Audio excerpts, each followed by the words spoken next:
नमस्कार फ्रेंड, मी आहे दीपाली। माझे यूट्यूब चॅनलमध्ये तुमचं सर्वांचं खूप खूप मनापासून स्वागत आहे।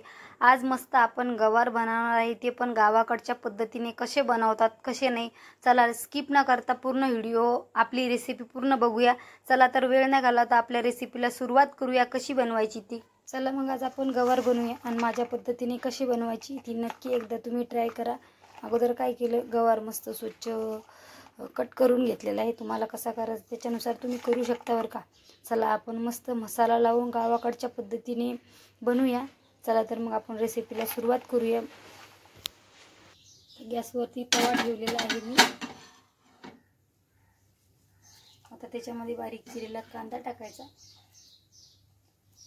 एक मोठा कांदा घेतलेला आहे मी, तुम्ही कमी जास्त करू शकता, तुम्हाला किती भाजी बनवायची त्याच्यानुसार। थोडं तेल टाकून परतून घेऊया आपला कांदा। मस्त कांदा थोडा भाजत आलाय, 2 आल्याचे तुकडे आणि थोडा लसूण टाकला, तो पण आपल्याला व्यवस्थित आपल्याला भाजून घ्यायचा आहे। तेल कमी पडत असेल तर परत तेल तुम्ही ॲड करू शकता। मी तेल पहिलेच टाकलेलं आहे, त्याच्यामुळे मी परत काही त्याच्यामध्ये तेल ॲड करत नाही आहे। त्याच्यामध्ये खडा मसाला टाकूया। 2-3 लवंग घेतल्या, 2-3 मिरे घेतले आणि थोडं चक्री फूल घेतले। तुमच्यानुसार तुम्ही कमी जास्त करू शकता। जास्त यूज केलं ना तर जरा तिखट होतं, त्याच्यामुळे जेवढी भाजी बनवायची तुम्हाला तुम्ही त्याच्यानुसार तुम्ही त्याच्यामध्ये टाकू शकता। जेव्हा आपला कांदा भाजला आहे ना, थोडा साईडला करूया आपण। तुम्हाला जर काढायचं तर काढू शकता, मी काढत नाही। थोडे धने टाकायचे साईडला, धने व्यवस्थित खरपूस भाजून घ्यायचे। धने भाजले नाही तर त्याचा वास येतो, त्याच्याकरता ना मी साईडला केलेला आहे कांदा। थोडं त्याच्यामध्ये दगडी फूल टाकते, तुम्हाला आवडत असेल तर टाकू शकता, पण धने टाकायचे, धनीने चव छान येते। आणि पहिली गोष्ट धने मस्त खरपूस भाजून घ्यायचे। धने व्यवस्थित भाजले ना वास पण येत नाही आणि व्यवस्थित बारीक पण होते। थोडं तेल टाकते त्याच्यामध्ये आणि धने व्यवस्थित आपल्याला चव छान येते धने टाकल्याने, पण भाजायचं पण व्यवस्थित। भाजले नाही तर धने व्यवस्थित बारीक होत नाहीये, खाताना त्याचे ते कण आहे ना ते दाताला लागतात, म्हणून धने व्यवस्थित भाजून घ्यायचे। तुम्हाला असं भाजता नाही आलं तर हे साईडच्या प्लेटमध्ये काढू शकता आणि नंतर भाजू शकता। मी साईडला केले, माझा तवा मोठा असल्यामुळं त्याच्यामुळे व्यवस्थित पद्धतीत भाजून घ्यायचं। आणि अशा गावरान पद्धतीने एकदा तुम्ही गवार बनवून बघा, खूप भारी लागतं।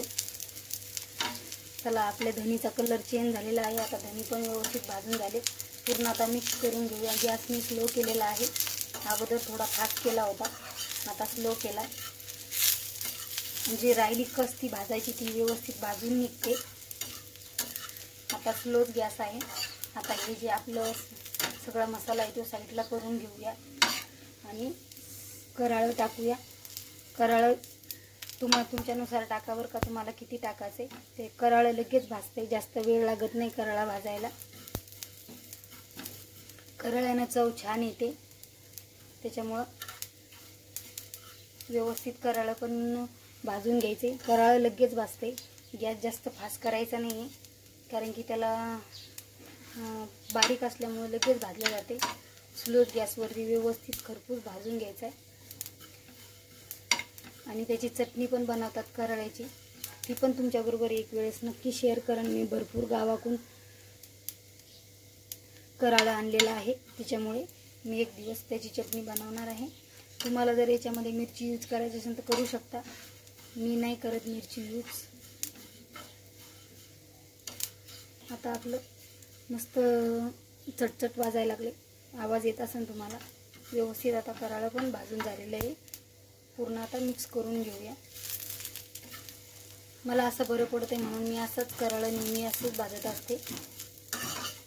कराळा पण मसाला मी असं साईडला करून भाजत असते, मला असं बरं पडते। बार बार प्लेटमध्ये काढत नाही आहे, मी असंच भाजत असते। जास्त जळायला लागलं तर स्लो गॅस करायचा, शक्यतो मिडियमच गॅसवरती भाजून घ्यायचं। थोडी कोथिंबीर टाकायची, त्याच्यामध्ये काड्या पण आहे। काड्या कोथिंबीरच्या कधी फेकून द्यायच्या नाही, भाजीलाच यूज करायचा। थोडं खोबरं भाजून घेतलं तुम्ही साईडच्या गॅसवरती, मी थोडंच यूज केलेलं आहे। आता पूर्ण आपला मसाला भाजून झालेला आहे। आता मिक्सरमध्ये गॅस बंद करते मी, मिक्सरमधून आपल्याला काढून घ्यायचं आहे। थोडं थंड झाल्याच्या नंतर काढून घेऊया। आता आपला मसाला आपण काढून घेतलेला आहे साईडला ठेवला आहे थंड होईपर्यंत. आता आपण गवार परतून घेऊया. त्याच्यामध्ये अर्धा चम्मच मी तेल टाकलेलं आहे आणि आपला गवार स्वच्छ धुवून घेतला आणि नंतर आपण थोडा फ्राय करून घेऊया.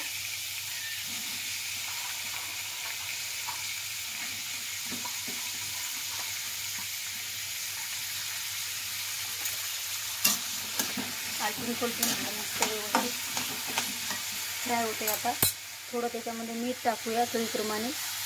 थोडं मीठ टाकलं मग गवाराला खायला टेस्ट येते, त्याच्यामुळे मीठ टाकायचं व्यवस्थित. थोडंच टाकलं, जास्त टाकलेलं नाही मी.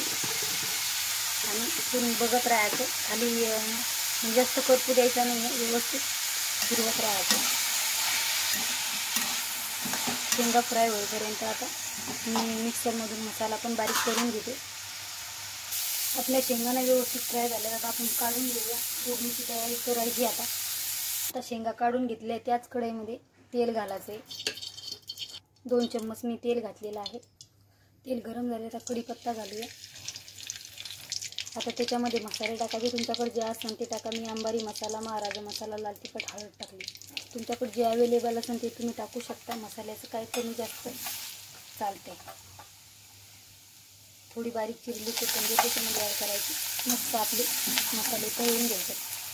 मसाले आपले मस्त खरपूस तळले. आता जे वाटण तयार केलं ते त्याच्यामध्ये टाकायचे. चवीपुरतं मीठ टाकूया त्याच्यामध्ये. आता आपल्या मसाल्याला बघू शकता किती छान तेल सुटले, चांगले तळलेत आणि सुगंध पण खूप भारी यायला लागला आहे आपल्या मसाल्याचा. आता ज्या फ्राय केलेल्या गवाराच्या शेंगा त्याच्यामध्ये ॲड करून घ्यायच्यात. आता त्या पण मस्त मिक्स करून घ्यायच्यात. तुम्हाला जर अशी सुक्की बनवायची तर तुम्ही सुक्की पण बनवू शकता. मी त्याच्यामध्ये पाणी ॲड करणार आहे, कारण की मला थोडी पातळ कन्सिस्टन्सी ठेवायची आहे. असं सुक्कं तुम्ही टिफिनवरती पण देऊ शकता, काय हरकत नाही. अशा प्रकारे पण खूप भारी लागते. त्याच्यामध्ये मी अर्धा ग्लास पाणी टाकते. तुम्हाला किती टाकायचं त्याच्यानुसार तुम्ही पाणी कमी जास्त करू शकता. आता मला पातळ करायची म्हणून मी पाणी टाकायला लागले. शिजण्यासाठी पाणी लागणार आहे, त्यासाठी मी अर्धा ग्लास पाणी त्याच्यामध्ये ॲड केलेलं आहे. तुम्ही थोडं टाकायचं पाणी आणि शिजून नंतर मग पूर्ण आटून जाते. थोडं सुक्कं पण छान लागते. आता चांगली आपल्या शेंगा शिजून घ्यायच्यात. आपल्याला झाकण ठेवून शिजून घेऊया.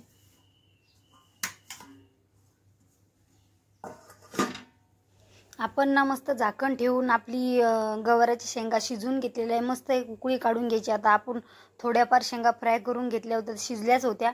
मस्त उकळी आल्याच्या नंतर बारीक चिरलेली कोथिंबीर टाकायची. मस्त आपल्या शेंगा शिजून घेतलेल्या आहे. तुम्हाला जर घट्ट आवडत असेल तर तुम्ही परत थोडं 2 मिनटं गॅसवर शिजून घेऊ शकता. आता मला पातळच ठेवायची होती कन्सिस्टन्सी, अशी ठेवली. चला तर भेटूया अशा दुसऱ्या रेसिपीमध्ये. माझ्या जर रेसिपी आवडत असेल तर लाईक, शेअर, सबस्क्राईब करायला विसरू नका. व्हिडिओ बघितल्याबद्दल मनापासून धन्यवाद. भेटूया अशा दुसऱ्या रेसिपीमध्ये. स्वस्त राहा, मस्त खा. एकदा नक्की ही रेसिपी ट्राय करून बघा. तुमच्या घरच्यांना पण खूप आवडेल. सरळ आणि सोप्या पद्धतीची रेसिपी असेल. सबस्क्रायबर केलं नसेल तर सबस्क्रायबर करा. चला बाय.